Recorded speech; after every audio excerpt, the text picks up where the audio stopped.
आज की बौद्ध कहानी है मुक्ति का पथ। एक बार की बात है, भगवान बुद्ध धर्म प्रचार करते हुए काशी की ओर जा रहे थे। रास्ते में जो भी उनके सत्संग के लिए आता, उसे वे बुराइयां त्याग कर अच्छा बनने का उपदेश देते। उसी दौरान उन्हें ऊपक नाम का एक गृह त्यागी मिला। वह गृहस्थ को सांसारिक प्रपंच मानता था और किसी मार्गदर्शक की खोज में था। भगवान बुद्ध के तेजस्वी व निश्चल मुख को देखते ही वह मंत्रमुग्ध होकर खड़ा हो गया।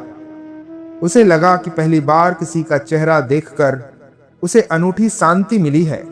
उसने अत्यंत विनम्रता से पूछा, मुझे आभास हो रहा है कि आपने पूर्णता को प्राप्त कर लिया है।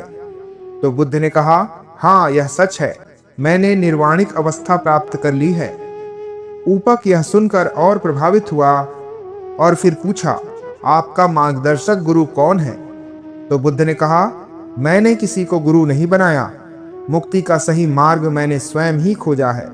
तो ऊपक बोला, क्या आपने बिना गुरु के तृष्णा का क्षय कर लिया है?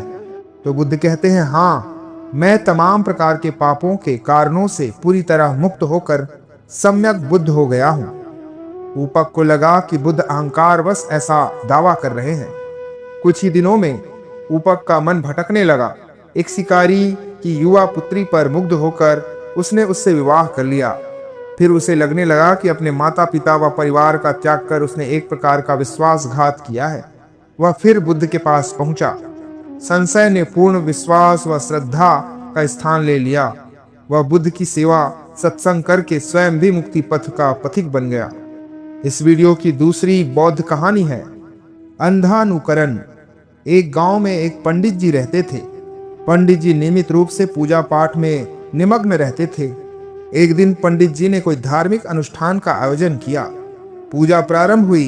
गांव के बहुसंख्यक लोग भी पूजा में भाग लेने के लिए उपस्थित थे। पंडित जी ने बकरी का एक बच्चा पाल रखा था।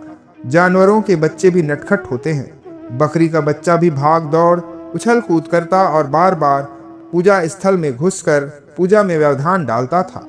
पंडित जी बकरी के बच्चे की हरकतों से परेशान हो गए। फिर उन्हें एक उपाय सूझा। उन्होंने पूजा संपन्न होने तक बकरी के बच्चे को लकड़ी की एक टोकरी में ढक दिया। इस प्रकार उन्होंने अपनी पूजा संपन्न की।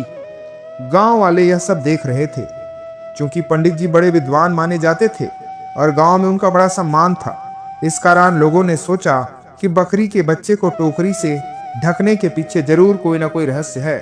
शायद यह भी पूजा का ही एक अहम हिस्सा है। किसी ने भी पंडित जी से वास्तविकता इसका कारण जानने की जहमत नहीं उठाई।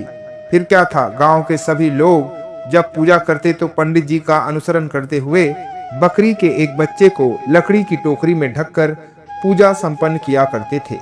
जिसके पास बकरी का बच्चा नहीं होता, वह खरीद कर बकरी लाता। इस प्रकार गांव में एक नई परंपरा बन गई। धन्यवाद। नमो बुद्धाय।